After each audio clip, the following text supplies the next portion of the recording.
शुरुआत करते हैं सबसे इम्पॉर्टेंट टॉपिक से। Let's begin with the most important topic and the most कहते हैं ना basic topic of mathematics, that is number system. Numbers के बिना तो मैथमेटिक्स बिल्कुल अधूरा है, आप सब समझ सकते हैं इस बात को। तो नंबर्स की अगर मैं बात करूं तो सबसे पहले आपके दिमाग में क्या आता है? Let me help you. सबसे पहले मेरे दिमाग में तो आता है 1 2 3 4 5 6 एंड सो ऑन, राइट। तो जब हमने शुरुआत करनी सीखी, पढ़ाई करनी सीखी, तो हमारे सबसे पहले शुरुआती नंबर्स ही क्या थे? 1 2 3 4 एंड सो ऑन, राइट। तो इन नंबर्स को अगर मैं देखूं तो सबसे पहले नेचुरली जो मेरे दिमाग में नंबर्स आते हैं वो यही होते हैं। अगर मैं आपको बोलूं कि एक लिस्ट बनाइए, उस लिस्ट में आप क्या मार्केट से खरीद के लाना चाहते हैं, फटाफट से लिस्ट बनाइए। तो आप व्हाट यू डू, आप वो लिस्ट बनाते हैं और उसमें नंबरिंग करते हैं 1 2 3 4। We start with 1 2 3 4 only, right. तो हमारे माइंड में जो नेचुरली नंबर्स आते हैं वो 1 2 3 4 ही आते हैं। तो इसीलिए हम उन नंबर्स को नेचुरल नंबर्स कहते हैं। मैं बहुत ही सिंपल तरीके से समझाने की कोशिश करूंगी, क्योंकि जो चीज़ जितनी हमें मुश्किल लगती है उसको जितना इजी या सिंपल वे से हम सीखते हैं उतनी वो हमें बेटर समझ आ सकती है। नेचुरल नंबर्स वही जो मैंने अभी आपसे कहा, यानी जब हमने पढ़ना सीखा, सो 1 2 3 4 5 ऐसे ही हमने काउंटिंग सीखी।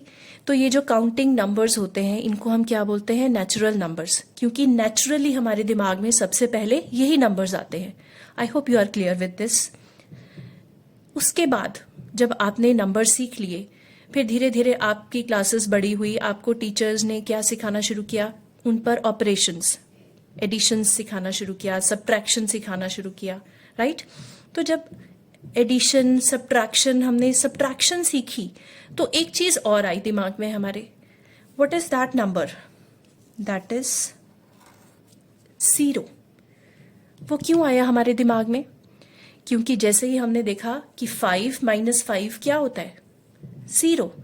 जितनी चीजें मेरे पास हैं अगर वो सारी मैं अपनी फ्रेंड को दे दूं तो मेरे पास क्या बचा? 0। सो एक नंबर 0 की इंट्रोडक्शन हुई हमारी लाइफ में। तो ये जो 0 है, जब ये मैथमेटिक्स डेवलप भी हो रही थी तो इनको नेचुरल नंबर्स इसीलिए कहा गया क्योंकि ये नेचुरली आए दिमाग में। उसके बाद ये 0 जब आ गया तो मैथमेटिशियंस को लगा कि हमारा नंबर सिस्टम शायद कंप्लीट हो गया। कंप्लीट को हम होल वर्ड भी हम यूज करते हैं पूरा होने के लिए, है ना। सो इसीलिए ऐसे नंबर्स को बोला गया होल नंबर्स, जिसमें हम एक 0 एक नंबर और इंट्रोड्यूस कर चुके हैं, राइट। तो नेचुरल नंबर्स और होल नंबर्स में एक ही चीज का फर्क है, क्या? 0 का, राइट। उसके बाद हम जाते हैं नेक्स्ट, हमने कैसे पढ़ना सीखा इसको। नंबर सिस्टम को हमेशा हमें वैसे ही याद रखना चाहिए, तो हमें कभी भूलता नहीं है। हमने पहले काउंटिंग सीखी, फिर हमने कुछ एडिशन सब्ट्रैक्शन सीखा, फिर जब हम सब्ट्रैक्शन सीख रहे थे 5 - 5 पर हमने देखा 0। लेकिन हमने देखा कि कुछ ऐसा भी पॉसिबल है कि 3 - 5 भी हो सकता है। ये कैसे आएगा दिमाग में? अगर मैं बोल रही हूं कि मेरे पास ये 4 ऑब्जेक्ट्स हैं और ये 4 में से 3 मैंने किसी को दे दिए, सो आई एम लेफ्ट विद 1, मेरे पास सिर्फ 1 बचा। तो 3 में से 4 कैसे माइनस करेंगे, या 3 में से 5 कैसे माइनस कर सकते हैं? How can we subtract 5 from 3? ये कैसे पॉसिबल है? ये कैसे पॉसिबल है मैं अभी आपको एक कुछ सिचुएशन देकर बताती हूँ।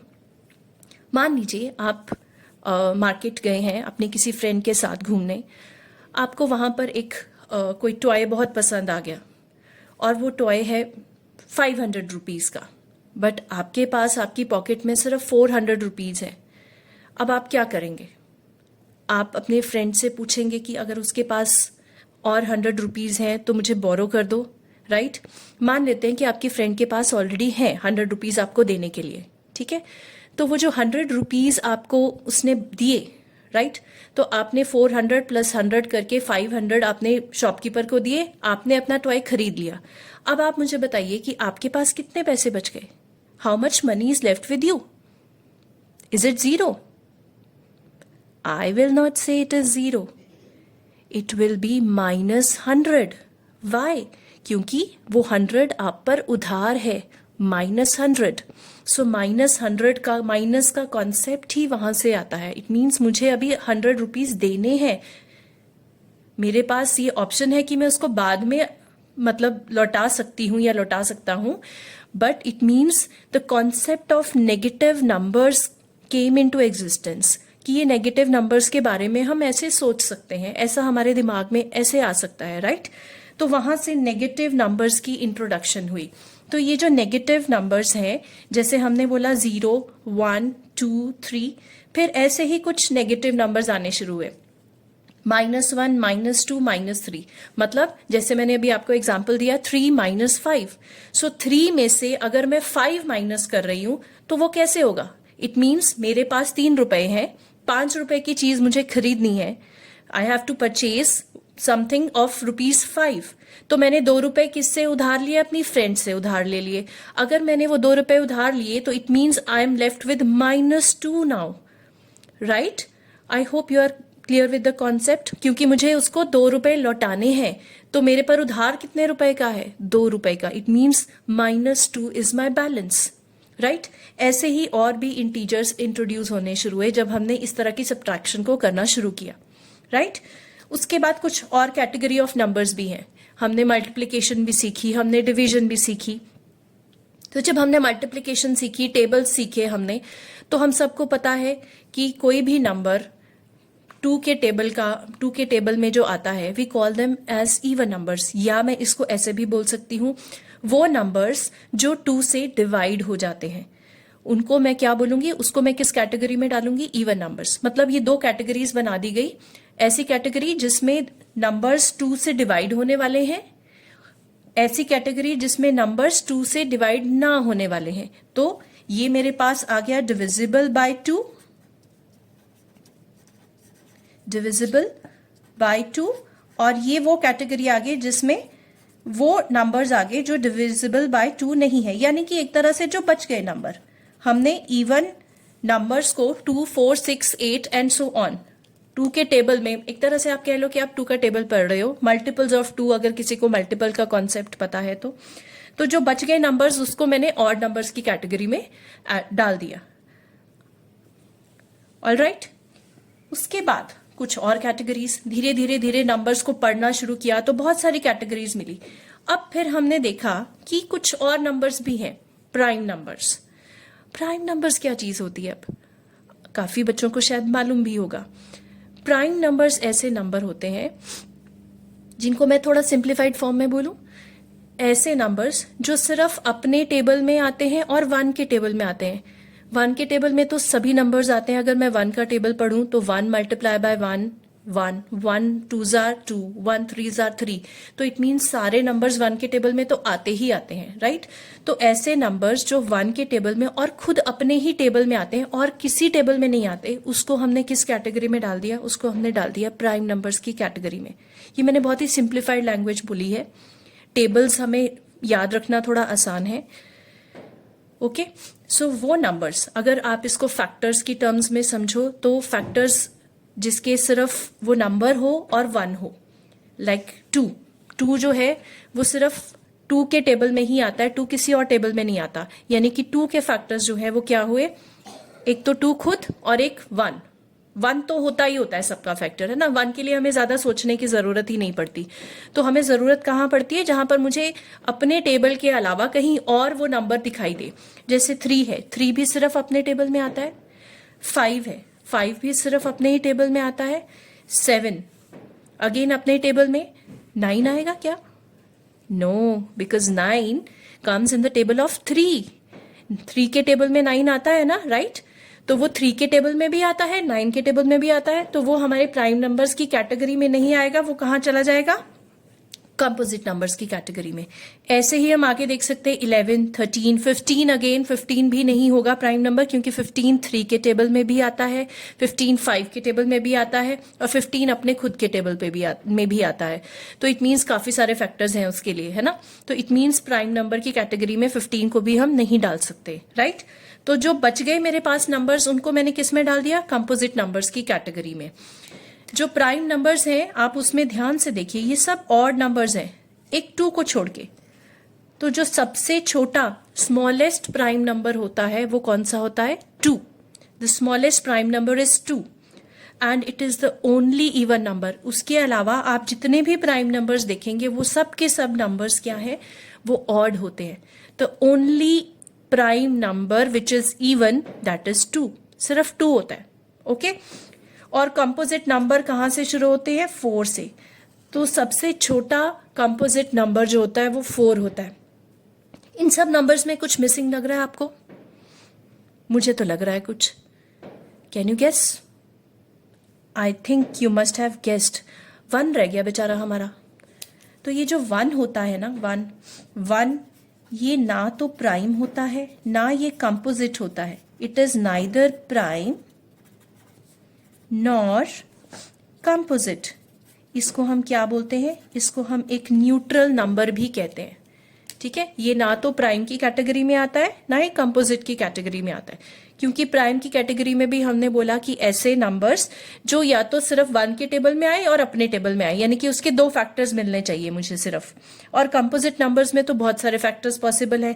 और 1 एक ऐसा नंबर है जिसका बेचारे का सिर्फ अपना ही वो सिर्फ अपने ही टेबल में मुझे दिखाई देता है ना. तो इट मीन्स 1 एक ऐसा नंबर है जो कि बिल्कुल इनसे अलग है. तो इसीलिए उसको एक न्यूट्रल नंबर की तरह ट्रीट किया जाता है. I think prime and composite numbers is clear. इसमें ही बहुत सारे बच्चे कई बारी कंफ्यूज हो जाते हैं, उन्हें समझ नहीं आता. तो हमें ये छोटी छोटी चीजें याद भी रखनी है कि ये जो 2 है एक इकलौता इवन प्राइम नंबर होता है और सबसे छोटा 2 होता है. Composite numbers begin with 4. Right. उसके बाद फिर हम आगे चलते गए हमने बोला कि हमने एडिशन सीख ली, सब्ट्रैक्शन सीख ली, मल्टीप्लिकेशन भी सीख ली, डिवीजन पे भी आ गए हम. अब जब हमने डिवाइड करना शुरू किया तो फिर हमने ये देखो ये एक कैटेगरी डेवलप करी. डिवाइड करने का मतलब क्या होता है? डिवाइड करने का मतलब बांटना. तो मान लीजिए आपके पास 2 टॉफीज है, तो आपने एक टॉफी अपनी फ्रेंड को बांट दे दी और एक आपने खुद रख ली. तो इट मीन्स आपने अपने पास कितनी रखी? 1/2. टोटल टॉफीज थी 2 और उसमें से आपने कितनी रखी? 1. सो 1/2. राइट. तो ये तो इसको बेसिकली अगर हम समझे that is actually fraction. Fraction क्या होता है कि कितना हिस्सा उसका मैंने यूटिलाइज किया या उसका कितने हिस्से की बात कर रही हूं. एक और एग्जाम्पल लेते हैं. पिज्जा. आई थिंक सबको पिज्जा बहुत पसंद होता है बच्चों को. राइट. तो जो पिज्जा होता है, मान लो एक पैन पिज्जा है जिसमें 4 स्लाइसेस हैं. अब वो जो 4 स्लाइसेस का पिज्जा है उस पिज्जा में मान लीजिए कि एक पिज्जा का स्लाइस मैंने खा लिया. ठीक है. उस पिज्जा के स्लाइस में से अगर एक स्लाइस मैंने खा लिया तो बचे कितने स्लाइस? 3. टोटल स्लाइसेस कितने थे? 4. तो मेरा फ्रैक्शन उसमें क्या हो जाएगा? इट मीन्स मैंने कितना खा लिया? मैंने खा लिया उसमें से कितना? मैंने लिया 4 स्लाइसेस में से एक स्लाइस मैंने खा लिया. So this is basically fraction. Fraction का मतलब क्या होता है कि हम उसका कितना हिस्सा हमने खा लिया या कितना हिस्सा हमने यूटिलाइज किया या हम कितने हिस्से की बात करते हैं. शायद आपको याद हो कभी आपकी बुक्स में आपने वो शेडेड पोर्शन देखा होगा फ्रैक्शन में. तो वो जितना पोर्शन शेडेड होता है वो हम देखते हैं कि उतना पोर्शन शेडेड है. सो अगर 12 बॉक्सेस बने हुए हैं उसमें से 3 शेडेड है, so we write it as 3/12. बस फ्रैक्शन में कंडीशन क्या होती है कि सारे पार्ट्स क्या होने चाहिए? बराबर होने चाहिए. फ्रैक्शन पर मैं एक अलग से मतलब पूरा एक वीडियो बनाऊंगी सो दैट फ्रैक्शन का कॉन्सेप्ट भी बहुत बहुत इंपॉर्टेंट कॉन्सेप्ट है. अगर हमें फ्रैक्शन समझ आ जाता है तो हमें रैशनल नंबर ज्यादा मुश्किल नहीं लगते. तो रैशनल नंबर और फ्रैक्शन में डिफरेंस क्या होता है वो भी तो हम ऐसे ही बात करें. तो ये अलग नाम क्यों दिया हमने? क्योंकि इसमें हम नेगेटिव्स को भी अलाउ करते हैं. फ्रैक्शन क्या होता है? किसी चीज का हिस्सा, तो वो हमेशा पॉजिटिव हो सकता है, वो कभी माइनस में नहीं जा सकता. So these are the numbers in which we are considering negative also. ठीक है. तो इसको अगर मैं थोड़ा जनरल फॉर्म में बोलूं तो हम ऐसे बोलते हैं कि ये कैसा होता है? P/Q फॉर्म का, जिसमें P और Q दोनों क्या हो सकते हैं? इंटीजर्स. इंटीजर्स अभी हमने पढ़े. तो इंटीजर्स में पॉजिटिव भी होते हैं, नेगेटिव भी होते हैं. इसलिए रैशनल नंबर्स भी पॉजिटिव भी हो सकते हैं, नेगेटिव भी हो सकते हैं. एक और चीज कि Q जो है नॉट इक्वल टू 0 होना चाहिए. ये मैंने लिखा है यहां पर. Q should not be equal to 0. It means Q कभी 0 नहीं हो सकता. यानी कि मेरे पास नीचे डिनोमिनेटर में 0 नहीं हो सकता. What does it mean? अगर मैं फ्रैक्शन की भाषा में भी समझूं, मैंने बोला अगर फ्रैक्शन समझ आता है तो रैशनल नंबर्स बहुत इजीली समझ आते हैं. तो मैं वैसे ही आपको समझाती हूँ।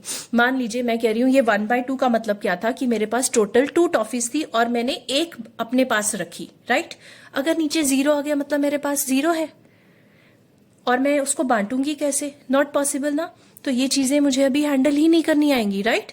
तो इट मीन्स नीचे 0 पॉसिबल नहीं है, कम से कम एक चीज तो होनी चाहिए तभी आप उसको बांट सकते हो। 0 पे हम बांट नहीं सकते, ठीक है। तो इट मीन्स 0 पॉसिबल नहीं है डिनोमिनेटर में, फाइन। उसके बाद कुछ और नंबर्स ढूंढे गए, इरैशनल नंबर्स बोलते हैं उनको, ठीक है। अब ये देखो चेन कैसे चल रही है। पहले हमने बोला नेचुरल नंबर्स, उसमें एक और नंबर मैंने ऐड कर दिया 0, तो मैंने उसको बोला होल नंबर्स। फिर उसी 0 के साथ ही मैंने कुछ नेगेटिव नंबर्स ऐड कर दिए, तो उनको मैंने बोला इंटीजर्स। अब नेगेटिव के साथ मैंने ये कुछ ऐसे फ्रैक्शन वाले फॉर्म के भी कंसीडर कर लिए जिसमें पॉजिटिव और नेगेटिव बोथ आर अलाउड, इनको मैंने बोल दिया रैशनल नंबर्स, ठीक है। उसके बावजूद कुछ नंबर्स ऐसे होते हैं जिनको अगर मैं डेसिमल में कन्वर्ट करूं वो खत्म ही नहीं होते कभी, है ना। फॉर एग्जाम्पल पाई की वैल्यू, शायद पाई सुना है कभी, पाई r², एरिया ऑफ सर्कल, है ना, बहुत बार सुना है हमने। पाई की वैल्यू क्या होती है, पाई इज 22/7, राइट। और अगर इसको डेसिमल्स में देखो आप तो it comes out to be 3.142, और ये चलता ही जाता है, चलता ही जाता है। मतलब ये डिवीजन जो है कभी खत्म ही नहीं होगी। तो अगर ऐसा हो, ऐसा कोई नंबर होता है, ऐसे नंबर्स को उन्होंने किस कैटेगरी में डाल दिया, इरैशनल नंबर्स की कैटेगरी में। और ऐसे नंबर्स कैसे होते हैं, जैसे अंडर रूट वाले नंबर्स होते हैं, √2, √3, √5, √7, ठीक है। अंडर रूट के अंदर अगर कोई प्राइम नंबर हमें मिलता है, क्योंकि उसको हम और मतलब उसके फैक्टर्स नहीं बना पाएंगे हम तो हम वो स्क्वायर रूट को खत्म नहीं कर सकते किसी भी तरीके से।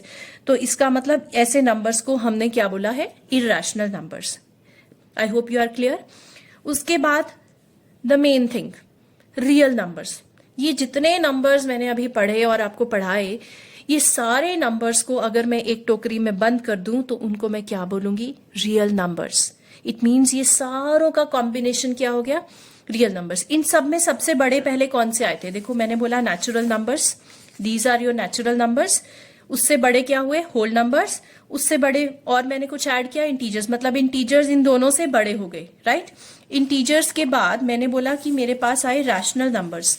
रैशनल नंबर्स में इंटीजर भी आ जाते हैं, है ना, क्योंकि हमने बोला P और Q क्या होने चाहिए, इंटीजर। तो Q में अगर मैं 1 रख दूं तो जैसे कि मेरे पास 3/1 विच इज एक्चुअली 3, तो 3 इज एन इंटीजर, तो मैं उसको हमेशा P/Q फॉर्म में भी लिख सकती हूँ।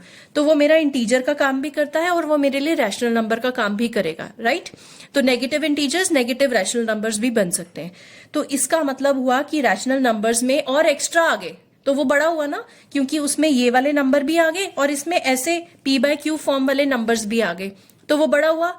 लेकिन इरैशनल नंबर थोड़ा अलग सा था, ठीक है। तो रियल नंबर्स में मतलब रैशनल नंबर्स अभी तक मेरे सबसे बड़े हुए, और इरैशनल नंबर्स जो है मेरे पास वो नेक्स्ट एक और कैटेगरी आ गई। अगर ये रैशनल और इरैशनल को बेसिकली मैं जोड़ लूं, जो सबसे बड़े हैं, यानी कि सारे नंबर आ गए रैशनल में, और एक इरैशनल अलग से नंबर हमने बोला, अगर इन सबको मैं जोड़ लूं, इन सबको हम क्या बोलते हैं, real numbers. So real numbers is actually rational plus irrational numbers. Is it fine. So ये पूरी कहानी है नंबर्स की। जब हम ये नंबर्स को समझ पाएंगे तभी हमें और आगे काफी सारी चीजें या काफी सारे टॉपिक समझ आते हैं। इसीलिए मैंने शुरुआत ही करी नंबर सिस्टम से। आई होप ये सब सुनने के बाद आपको नंबर सिस्टम या नंबर्स के बारे में शायद कभी भी कंफ्यूजन ना हो, और आपको अच्छा लगे तो प्लीज शेयर योर फीडबैक। बुरा लगे, कुछ नेगेटिव पॉइंट लगे, then also please share your feedback. और एज यूजुअल जो शायद सभी यूट्यूबर्स कहते हैं, please like, share and subscribe my channel. So this was my first video, यहाँ से मैंने शुरुआत की है। उसके बाद कुछ टॉपिक्स मैंने और डिसाइड किए हुए हैं जो मुझे लगता है कि हमेशा यूज होते हैं, मैं वहाँ भी मतलब उन टॉपिक्स को भी टच करूंगी। और आप प्लीज कमेंट करके मुझे ये भी बता सकते हैं कि कौन से ऐसे टॉपिक्स हैं जिनको आप चाहते हैं कि मैं एक्सप्लेन करूं, और then I will share the videos of those topics also.